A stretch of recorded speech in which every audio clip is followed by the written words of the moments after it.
Hello, everyone. Welcome back to another episode of the HR Leaders Podcast, the show where we explore the future of work with industry experts and HR executives from the world's leading global brands. Today, we have a special guest on the show. We're joined by Todd Cherches, who's a CEO, leadership consultant, executive coach at BigBlueGumball. He's also the author of the best-selling book, Visual Leadership, leveraging the power of visual thinking in leadership and in life. Welcome to the show, Todd. How are you? Chris, great to be here with you. Thank you so much. I'm coming to you from a bunker in an undisclosed location just outside of New York City. Exactly. Well, first of all, how are you? And I know that the book launched recently, so congrats first and foremost on that. How are you personally, and how have things been going? It's been going really well. It launched a month ago, and one of the challenges of launching any product, and including a book during a pandemic, is all your plans got screwed up, right? So all my book signings, my keynote address, was supposed to do a big keynote address at a client in Denver that had to be canceled, and so again, I've had like all of us, we've had to find a way to reinvent ourselves online through the world of Zoom and StreamYard and just going global, but doing it virtually. Yeah. How's that been? On obviously back to back on calls, on Zooms, on you said you presented to a few thousand people the other day, right? Yeah, how was that? Did a webinar for 1,500 people globally, and many of them linked in with me, and which is great. I've added about 500 new LinkedIn connections from around the world over the last 3 months since the pandemic started back in March. And so even though my in-person events didn't happen, I actually in some ways benefited from a wider global reach because everyone's on Zoom, and I belong to a number of networking groups and conversations happening that probably wouldn't have happened because people tended to stay more local. Now you can go global with the click of a button. Yeah, we found the same thing as well because my business, we typically do sort of CHRO bespoke, very intimate roundtables with companies all over the world, right? Who host our events. We had to go online, and one of the things I saw in the first few weeks is we're interacting with HR leaders around the world that we'd never normally come across because we're always focused on the regions that we operate within and live within. And now we've got people signing up for our HR Leaders Online Summit, where we had 4,000 people at our last one. We had people from China, from Malaysia, from Russia, from just areas that we just, from the Caribbean, from places all over the world that they would never have come across, and companies that I'd never heard of. But then you look into them and they've got 10,000 employees. Yeah. I've never even heard them before. Yeah, it's pretty amazing. Pretty fascinating as well. But before we jump in, Todd, tell everyone a little bit more about yourself, your background, your journey to where we are now. Sure. I do management leadership training and consulting and executive coaching, and I also am an adjunct professor of leadership at both NYU and Columbia in New York. And I'm a recent TEDx speaker. Last year, I did a TEDx talk on the power of visual thinking.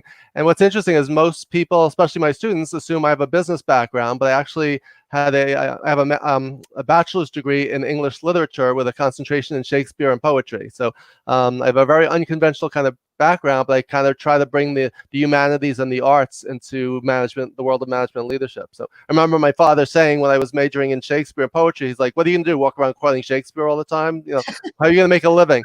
Just rhyming everything, sitting around, being the poor brooding poet."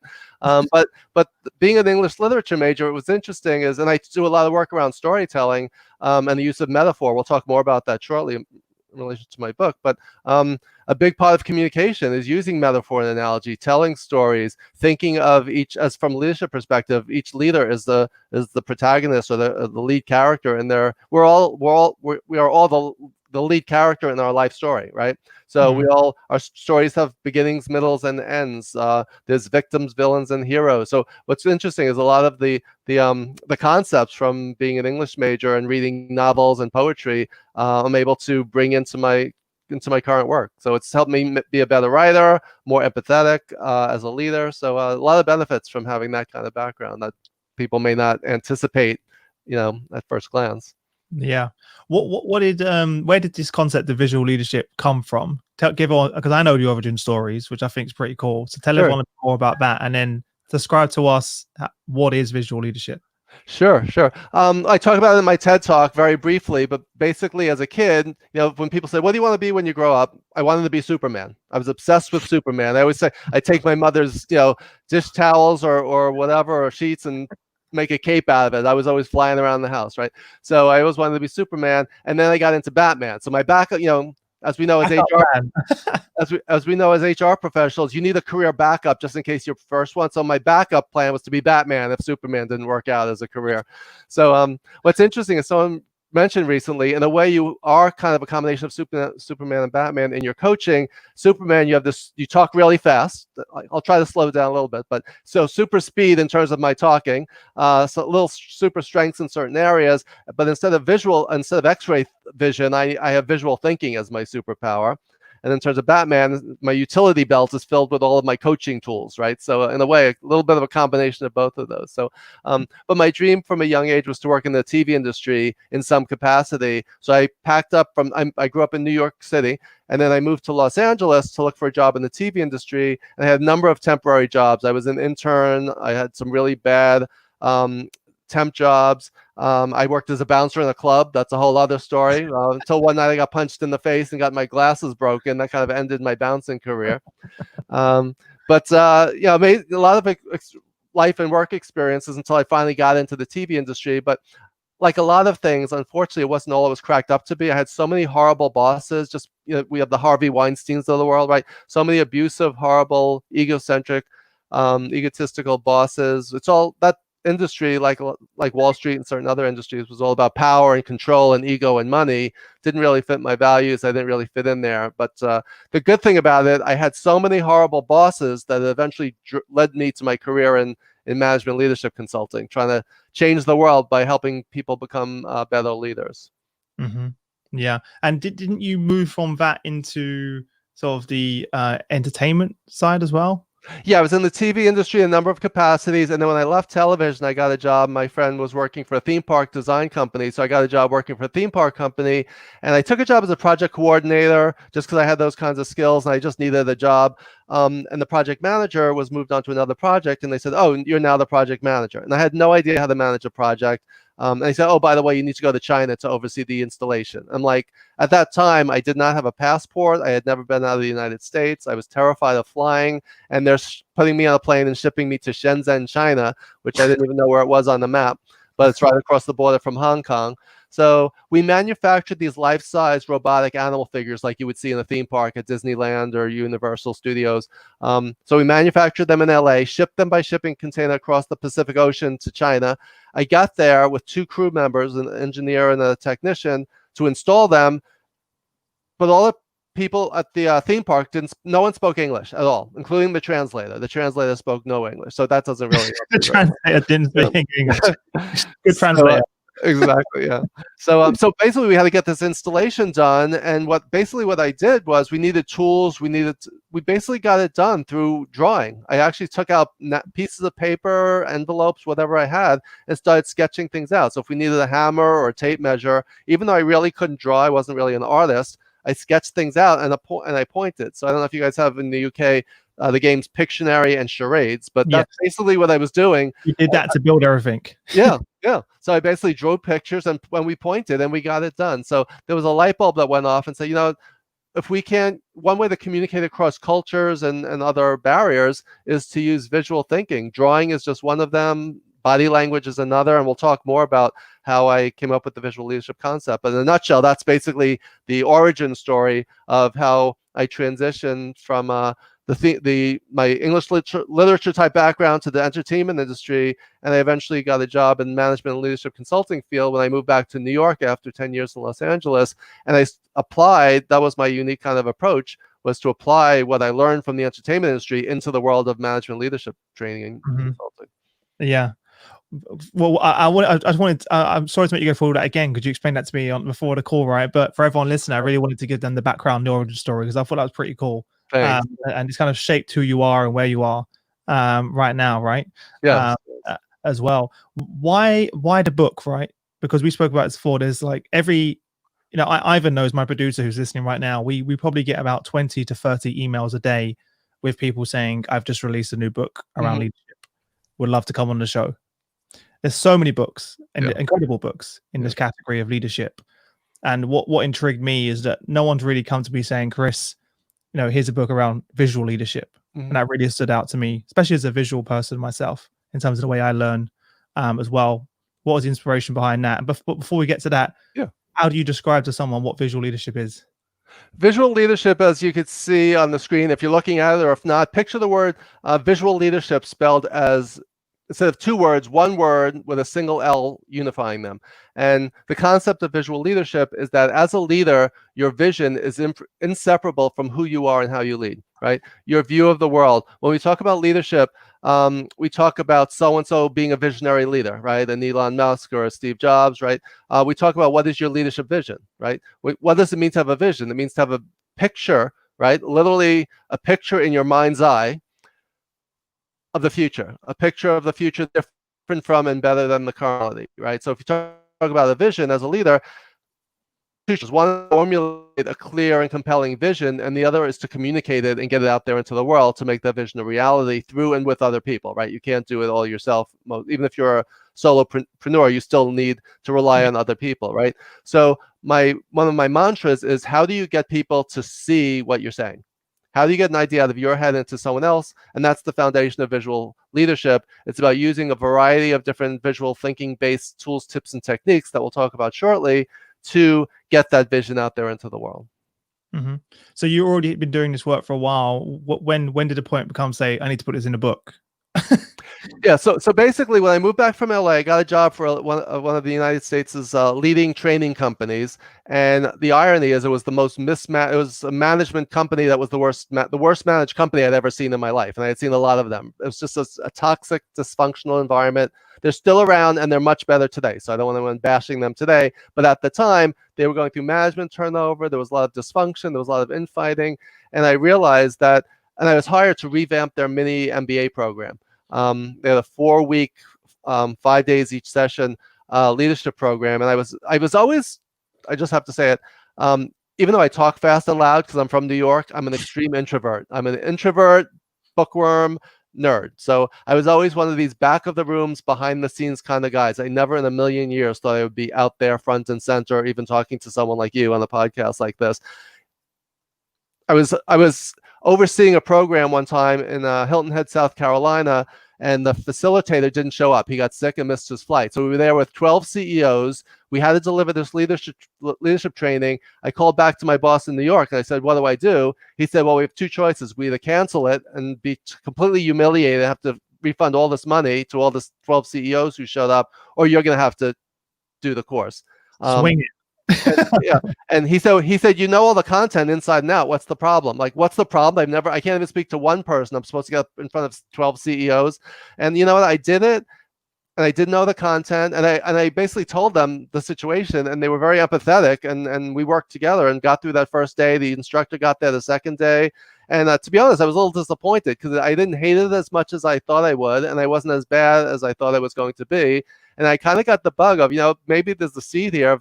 So I developed that skill over the years, and I eventually became a trainer, public speaker, and an executive coach. So now I do this for a living, and I never would have envisioned doing this. If I wasn't thrown into that situation, I never would have volunteered to do it. So that's a good example of, sometimes we have potential in people or in ourselves, and until we're thrown in or forced in and have no other choice, we don't test the waters. And then once we do, and I write a story about that in my book, where as a kid, I went to a pool club that some friends invited us to, a swimming pool, and they had that high diving board. And I saw all the other kids jumping off it and having so much fun. I said, that looks like fun. I got to the end. I was terrified to jump. So I went to turn around, and all the other kids were already up on the ladder saying, will you jump already? You're holding up the whole line.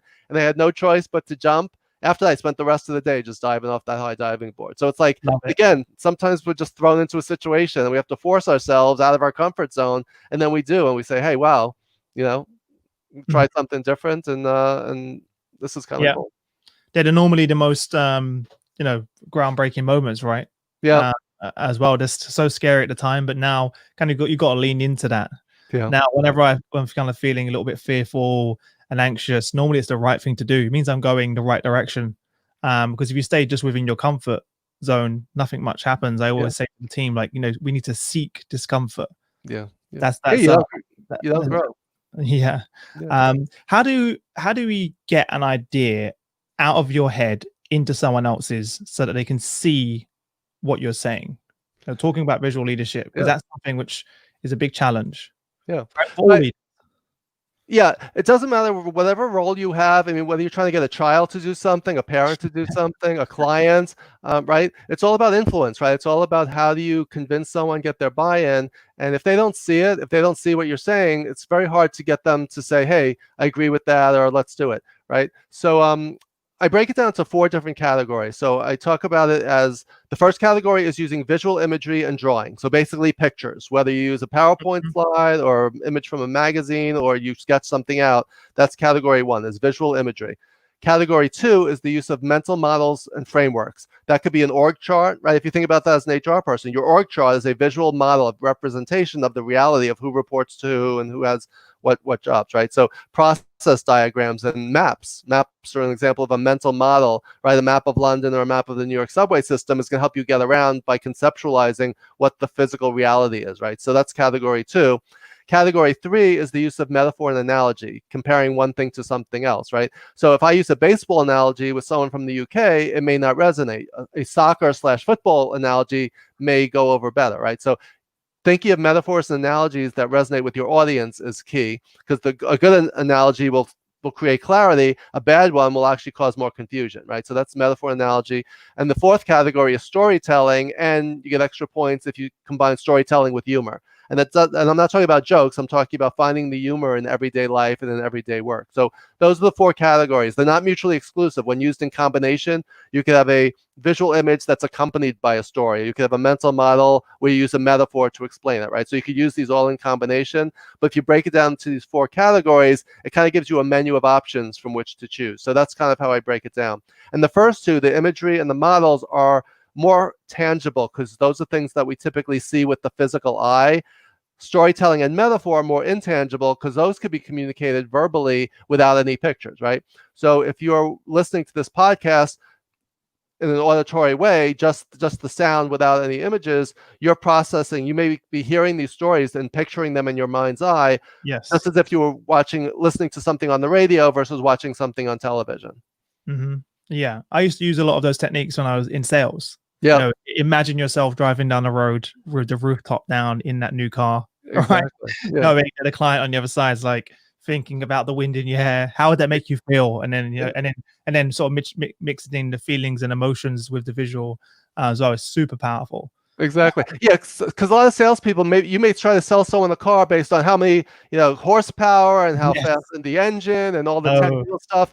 What sells a car, right, is that feeling that you're going to get when you're driving it. It's not what's under the hood. It's how you feel when you're behind the wheel, right? So people who don't know that, kind of are not shooting at the target. And one of the classic examples of that, for example, communicating numbers. HR people have to communicate numbers all the time, right? So if you start just talking about percentages, you put people to sleep and it may not resonate. Well, if you tell a story behind it or use an analogy that resonates with your audience, you're going to get a lot further. So like a classic example is when Steve Jobs introduced the iPod.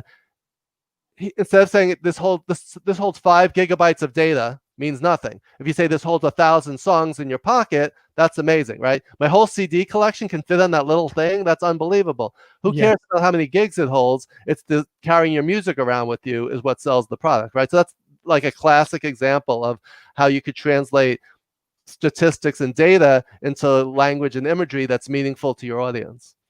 It's so funny you say that because I remember watching that video and thinking when he said that I clocked onto that very quickly. I was like, oh wow, I love the way he said carry around all of your music in your pocket, as opposed to, as you just said, 10,000 songs. Right. It's like, well, kind of not really that exciting, is it? Yeah.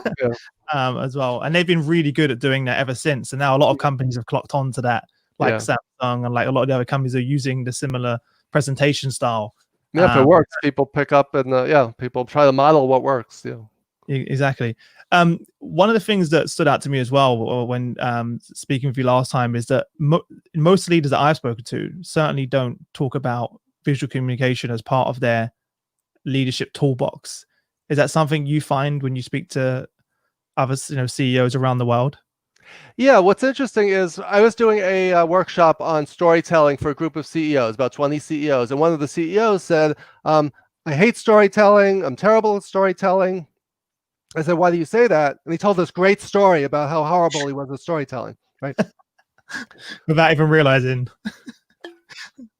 So we're all storytellers. Children tell stories. Grandparents tell stories. If someone says, how was work today? And you come home and say, oh, you wouldn't believe what happened to me today. That's a story, right? So I think when we magnify leadership storytelling, it becomes scary and intimidating. But if we just think about it as being vulnerable and sharing your life experiences for the purpose of communicating ideas, getting a message across, or influencing, just by reframing it, and reframing is a metaphor, right? We're putting a new frame around it. By thinking about it in a new way, you're more effective. So you could say to a new employee, do this or don't do this, or you can say, let me tell you about the worst mistake I ever made when I had your job, right? Makes you vulnerable, makes you human, and it teaches a lesson that will resonate with and stick with the person. I always talk about when people say, why visuals? What is it about visuals that makes them so powerful? It's 3 words and they kind of rhyme. And I talk about this in my TED Talk as well. Attention, comprehension, and retention. When you use visual imagery, or whether it's pictures or language, it helps you focus, right? It gets your attention. So if you're showing someone something, we're both looking at the same thing. So right there, that's the attention piece. Comprehension is understanding. If you look at something, if I say to you, oh, next time you're in New York, you go down this street, you make a left here, you make a right here, doesn't mean anything to you. It's going to be in one ear and out the other. But if I give you a map, when you get to New York, you take out your map and say, I know how to get to Times Square. I know how to get to Broadway, right? That's the comprehension piece. You understand through the power of visual. And then retention, our brain is just wired for images. So we remember. So in terms of memory and recall, visual imagery, science has shown, gets stuck in our head for much more effectively than words or numbers do. So attention, comprehension, and retention are the reasons why visuals are so powerful. And I was going to ask you that as my next question. Is there research behind that? I'm not surprised that, because whether it's verbal, written, visual, I know personally for me, it's always been visual. I remember things so much better if I can see it than I remember it. Whereas if I write it down, or even if I say it out loud, I don't really remember it that much. Yeah, there's so much research around it. Just an example, a blog post you could have a blog post with an image or without an image. Excuse me. The blog post with an image is going to be read like 10 times more than the one without. Really? One, yeah. I mean, you have like the blog and you have like an image every few paragraphs. They have an image as they go down. That makes sense. Similar on LinkedIn, right? If you do a LinkedIn post and you have a picture of it as well as part of the blog, I've seen even on our own posts internally so much more traction. Having that as well. Yeah, just think about people who send you a LinkedIn invitation. Are you more likely to link it with someone who has a picture, a headshot, or not? Right? If someone doesn't have a headshot, it makes you suspicious. Like, why don't they have a headshot? Who is this person? Right? I don't think I ever accept anyone that doesn't have a headshot on LinkedIn. To be fair, yeah, it's strange. Yeah, some people do, but if I know them personally, then I can accept it. But I get an invite. What about people on LinkedIn? Let us know in the chat. Do you accept invitations if someone doesn't have a headshot? Yeah. As well. But personally, if I don't know you and you don't have a headshot, even if you're from a reputable company in a great position, I'm not going to accept it because just something about that just strange. Yeah, it builds trust, right? It builds trust. If you see the person, it builds trust with them. Just like we're trying to build credibility. So whether you're selling a product or selling yourself, the image is part of your brand, right? It's part of your personal brand, who you are, and yeah, people want to see that. Yeah, it's also one of the reasons when I started this podcast, I did the first few episodes just audio only. And for some reason, even though they were great episodes, I just didn't feel a real connection to the person on the other end because I couldn't see them. And then there wasn't many HR, what they call vodcasts now, right? Video and audio. I hate that word, but it's kind of we were using. I think was one of the early adopters to say, let's do a video and audio. And I do feel like I build such more of a stronger connection with the guests. And I think vice versa from the feedback I've gotten, just being able to see each other, right? Yeah. You can engage each other. You can see the expression, the body language, everything. Yeah. Think about that. I mean, we take in communication not only through the words, but through our tone of voice, facial expressions, body language, right? If you just have auditory, you're just going through, you only have one piece of that, right? So you can't tell think about the difference between communicating via email versus spoken, right? Emails can be misinterpreted, right? We process it through our own filters, and we don't see tone of voice. We don't see that smile, right? You could use, and this is a perfect example of use of visual thinking. If I say something that may have one meaning, but if I put a little smile face emoticon next to it, a little emoji, oh, he's just kidding, right? That was meant to be a joke. So that's a great example of using a visual to punctuate what you're saying, right? And one of the things I talk about in the book, just very, very briefly, is that if you think about it, cave drawings existed from 40,000 years ago, right? Long before the written word was even invented. So people have been drawing and using visual imagery to communicate, hey, the big bison is here, and you see the person with the, the spear trying to chase after the buffalo or whatever in the cave drawing.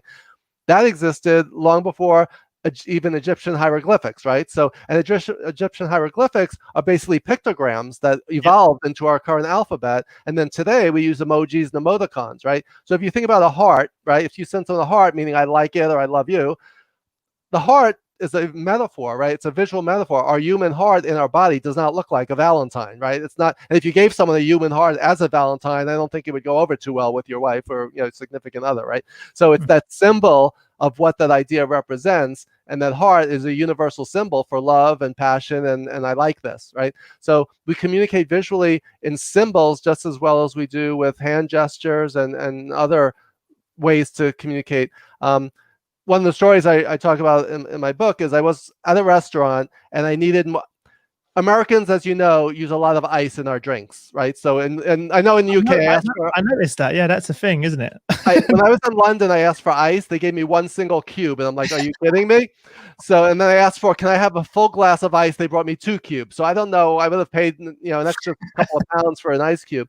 But I was once in the restaurant. I said, "Can I have some more ice?" And they brought me a bowl of white rice instead of ice. So I said ice, they heard rice, and I got a bowl of rice, which I actually needed because I finished my rice that came with my meal. But whose fault was that, right? What I could have done is if I went like this, "Can I have some more ice?" and pointed to my glass, they would have known. So that's an example of using visuals, body language to communicate. And again, I always say the burden of communication is on the communicator. So if you ask whose fault was it, mine or the waiter's, it was my fault, right? Even though it's kind of mutual, he misinterpreted what I said.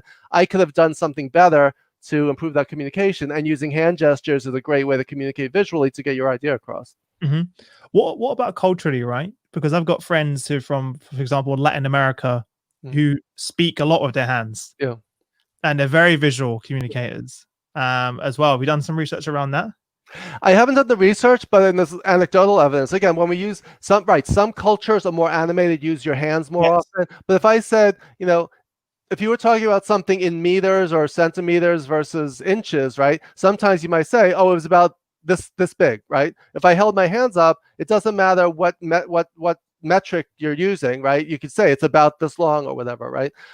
So communication across cultural barriers when we use visual imagery. And I think that's one of the reasons when I teach at NYU, about 80% of our students are international, and of those, about 80% are from China, right? So if I'm communicating with people where English is not their first language, using visual PowerPoint slides, using demonstrations really resonates because it just adds clarity and people can see what you're saying, right? One of the things I wanted to bring up is, as we're talking about body language and things like that, we're all wearing masks now because of COVID, right? Think about how that's blocking our ability to read facial expressions, read lips, and it's actually acting as a filter that's coming between understanding. You can't tell if someone's smiling or frowning or whatever. So that's something that we're talking about, is if we go back to in-person teaching in the fall, if students are wearing masks and teachers are wearing masks, how is that going to serve to be a barrier to communication? Yeah, no, I've already seen that with friends. Yeah, and I've gone to meet, and you don't really know. You can't really gauge that as well. What are some of your favorite stories? When we first spoke, when I first reached out and we had a chat, I shared some of my own sort of stories in terms of my own how I use visual leadership without even realizing it, to be honest. As well. But what are some of your favorite stories that you share in the book from the CEOs that you've spoken to that do this successfully? Yeah, well, most of my stories are my own. So I do talk to a few different people. One of the stories I use in the book is I break the book down to 3 sections. One is on leading through mental models and frameworks.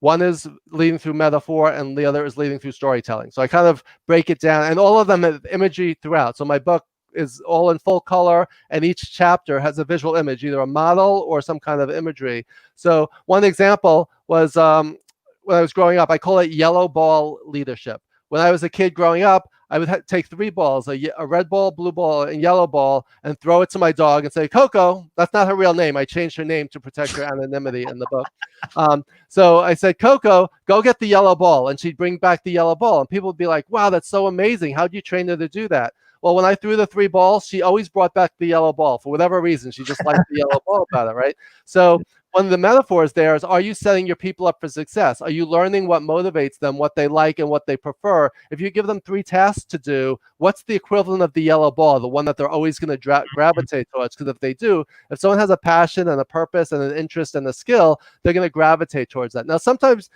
you take away the yellow ball and just throw the red and blue one and see which one they go for, right? Similarly, in a job, some person may always say, oh, they raise their hand, oh, I'll do the PowerPoint slides. I'll do the PowerPoint slides. But maybe you want to develop them to be better at Excel, doing spreadsheets and graphs. You take away the PowerPoint from them, let someone else do it. That's the yellow ball. And you say, of the Word document or the Excel, which would you rather do? You're helping them develop a skill in either the red ball or the blue ball. So right there, that's a metaphor. It has nothing to do with my dog, has nothing to do with the ball, but it's a lesson there that resonates with people because of the story, and you can actually visualize those 3 colors in your mind's eye. So I told that whole story. You're picturing a dog chasing a ball, and yet you're creating this mental movie. So even if I asked you what kind of dog was it, let me ask you. I'm thinking of a small dog, a very small, like a Chihuahua, Coco.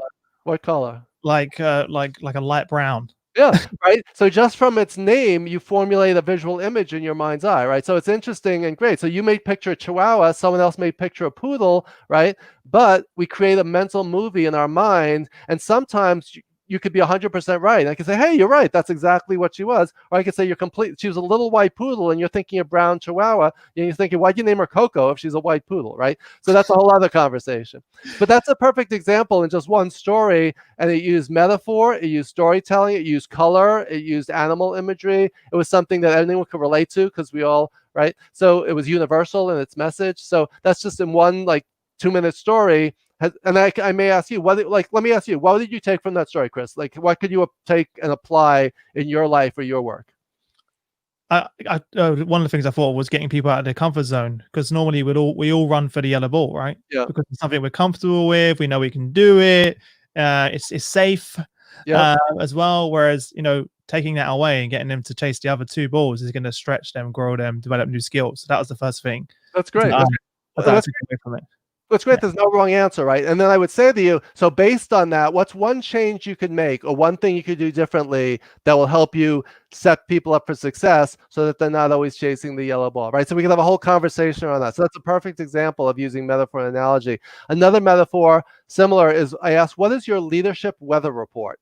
Are you a cloud of doom and gloom, or are you a ray of sunshine? Right. So when you know how some people, when they walk into the room, like the party starts and it lights up and the energy just comes up, and the other people walk into the room and everyone puts their head down. It's like, oh my God, they're on the floor. Exactly. Yeah, I've worked for leaders like that. Exactly. So the way I phrase it is, so I ask people, what is your weather report? As a leader, we create a culture and a climate, right, that permeates us and that fills the room or the space, even when we're online, right? So there's a virtual remote equivalent of that. But when I ask people, are you thunder and lightning, or are you lighting people up, right? There's a classic saying, not mine, but instead of lighting a fire under people, you should be lighting a fire within them, right?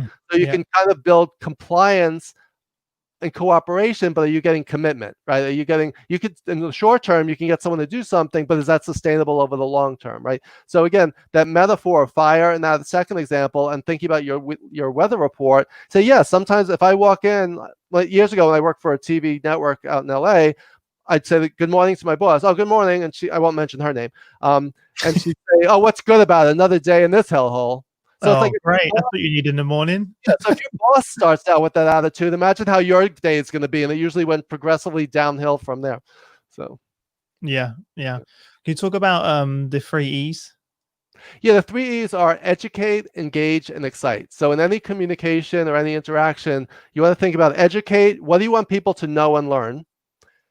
engage is how am I going to capture and hold their attention, and excite is how am I going to get them emotionally inspired to go out and do this? How am I going to influence them and help to change them, right? So in any workshop I do, in any blog post I write, in any conversation I have, any coaching session, for example, you want to think about what do you want them to know, interact with you, and engage with what you're talking about, but also I always say that the true value of knowledge is not in its accumulation, but in its application, right? It's like, how are you going to use this stuff? We could read 1,000,000 books, and I didn't tell that story about when you asked about how I wrote my book. When I was working for that management company, I was obsessed. I started reading management and leadership books, and I got obsessed. So some weeks I would read 1 or 2, others 3 or 4 or 5. And I started reading an average of 1 a week over 20 years, from 1998 to 2018, when I started working on my own book. So I've read over 1,000. You can see many of them in the bookshelves behind me. Mm-hmm. I've read over 1,000, probably closer to 1,200 now, business books over the course of the last 22 years. So we take in all this information, but the key is, what are you going to do with it, right? How does it change your... So what happened was, after studying all these business models, and we know, like this SWOT analysis matrix, or situational leadership, right? There's all these models out there. What I started doing is creating my own models. And that's how I ended up writing my book, is with all the stories I would tell and models I would create. People kept, my students, my clients, friends, they would say, you need to write a book one of these days. And that one of these days eventually happened. And I got a book deal with Post Hill Press, Simon & Schuster, after I got a literary agent, and I got the book out there into the world. So it's kind of nice and exciting to have people... I was just mentioning, I got a fan letter from Singapore the other day. Someone saying, I got your Kindle copy. I read it in 2 days and I loved it. So it's cool how it's crossing cultural lines, because the visual component is something that, and it's universal, right? We can all relate to these stories. And the key is to come up with your own images, your own stories. And you told me about your basketball hoop story. I loved, I keep thinking about it when we talked a couple of weeks ago. Yeah. If you could share that, I think everyone would really benefit from that. Yeah, where do I start? Yeah, that's a long story. So myself and Todd were speaking about this beforehand, about having visual triggers, right? And one of mine, which I didn't realize it until Todd said it, was a basketball hoop. So at my parents' house, even when I go and visit my parents now, there's this really old, rusty, bent, weathered basketball hoop, kind of barely hanging on to the wall. Just to give everyone a visual of it. It's beaten up. It's barely hanging on. And I told my mum, just leave it there, because she wanted to take it down. And the reason why is that when I was younger, I was bullied quite a lot in school. And I made up this plan, I literally sat down and wrote out a plan of how to stop getting bullied, which sounds pretty crazy at the time of saying it. And what I did, I realized that all of the bullies were on the basketball team. Right. So I was like, if I can become really good at basketball, like amazing at basketball, and then join the basketball team, they'll leave me alone. So I asked my mom to buy me this basketball hoop, which was quite tough for us at the time, because, single parent, 4 kids, was living on benefits. So that was a big expense to buy a basketball hoop. She bought that, and I spent the entire summer holidays every single day just playing basketball. And before this, I'd not played any sports. Every day until the day until the sun rises and the sun went down, literally every day. Long story short, I went to that basketball tryout, which was like going into the lion's den. Like, it was pretty crazy, walking in the changing room with all of the bullies looking at me like, oh my God, what is he doing here? To going onto that basketball court, small, skinny, the smallest guy there, frail, pretty weak still. But what I could do is hit free throws. So I could just practice 3-pointers the entire time. I knew I didn't have the speed. I knew I didn't have the strength, but I knew I could hit the 3-pointers.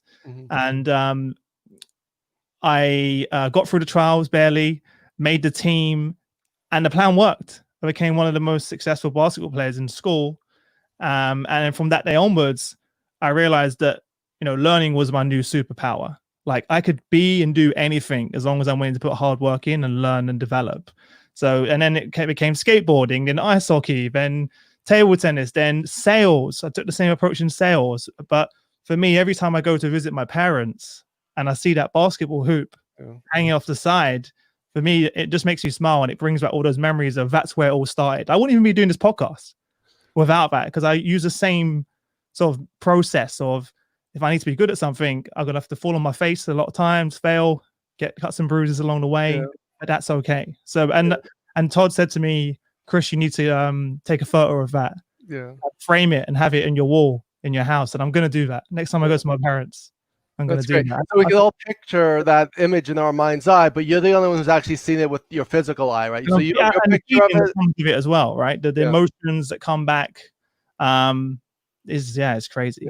Yeah. The poet William Wordsworth wrote an essay about poetry, and he talks about poetry being about emotion recollected in tranquility, and it was related to his poem "The Daffodils," where he says, "For oft when on my couch I lie in vacant or in pensive mood, they flash upon that inward eye, which is the bliss of solitude, and then my heart with pleasure fills and dances with the daffodils."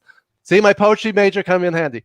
So but the idea is, so he could be sitting on his couch in his living room. He'll picture those daffodils in his mind's eye, and he'll experience the same emotion that he felt the very first time he saw it, right? So Yeah. similarly, when you think about that basketball hoop, that is your daffodil, right? That, or Marcel Proust wrote about the Madeleine in his famous novel. So that image is such a symbol of so much more. To someone else, that's just a basketball hoop hanging by a thread. To you, that's a symbol of transformation, change, and other things, right? So it's amazing the power of visual imagery, symbols, what a basketball hoop means to you. Also, I jotted down the number of metaphors you use. It was like walking into the lion's den, right? So we use metaphors as part of our language all the time. So I could picture you walking in. I visualize all these kids on your basketball team as if they were lions, and you walk into like the Roman. Inja gazelle. If you walked into the Colosseum in Rome, right? You're a gazelle being attacked, right? But just think about the power of visual imagery, right? To say I walked into the lion's den. We use metaphor and analogy all the time. The magic of visual thinking is now, once you're aware of it, you notice it when other people do it, and we could be more purposeful. Like you said, that's learning is one of your superpowers, right? So I actually pictured you like with a Superman with the cape on, and you're a super learner, right? You take what you learn from that experience, and like you said, you apply it to sales. Weren't you involved in dance at some point? I was a professional dancer for a while. Yeah. Yeah. So So I realized at that point I could do anything, and even to this day, it's just so cool to just be able to just whatever you want to do, just be great at it. One of my former employees bought me a book for Christmas, our Christmas Secret Santa, and the book was how to be good at everything. And everyone was like, "You're so annoying. You're good at everything." I was like, "I'm not good at everything.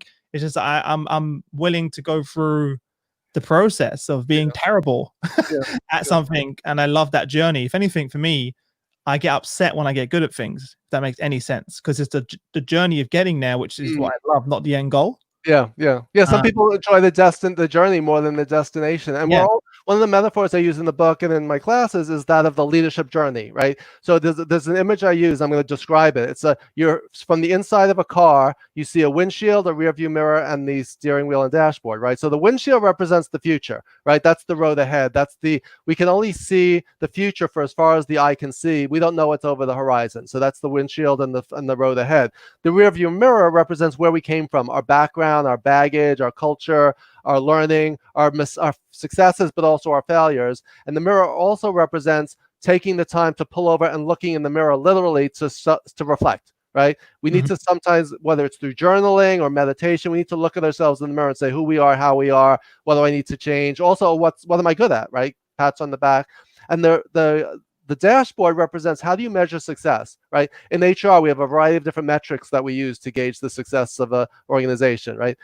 Similarly, for yourself, on your leadership journey, how do you measure success? How do you know how well you're doing on your journey? And then all the other metaphors, the steering wheel. And what's interesting is when I show that image, people from the UK or Hong Kong will say, hey, the steering wheel is on the wrong side, right?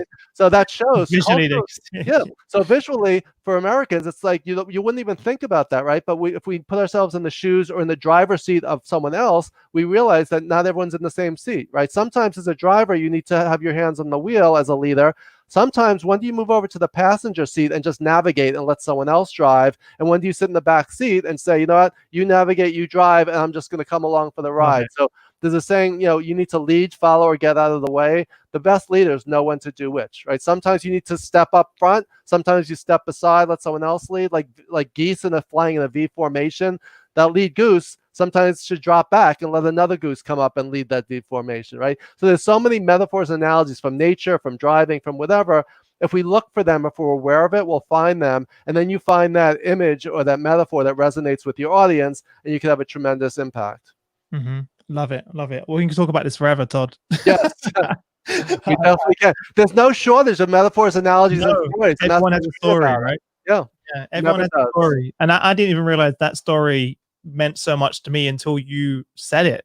And then since we last spoke, I've been thinking about it quite a lot, Yeah, as well, and it's been popping into my mind. And I'll probably tell that story more often now. yeah, I it's great. thought And it was quite, it was a bad time for me. yeah, At the time, it was a horrible, thing to go through. And in yeah. being bullied, I didn't want to go to school, so I didn't really want to bring that up in my, thought process. But now I realize that was kind of that adversity and that journey is that is a very powerful moment. Yeah, sometimes we take the worst experiences and sweep them under the rug because they're so painful and so traumatic.